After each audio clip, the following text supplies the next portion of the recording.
Hi guys, it's me, and, today I'll be showing you how to fix an Xbox controller. I have my 360 controller just because, I don't want to use one of my normal controllers for this demonstration.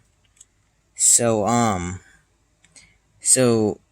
it's actually pretty simple to fix a controller when it breaks. So as you can see, holding X is not turning on, so it's a pretty simple method.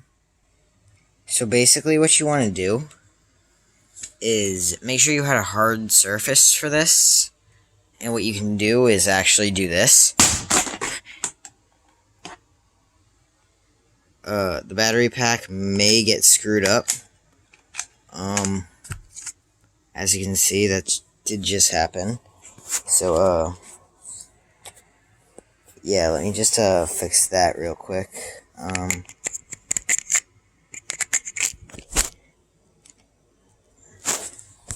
So I just fixed the battery pack, as you can see, and now I'm gonna put it on the back of my controller. So I put it on the back of my controller, and after that, let there be light. Hope it helps, and adios.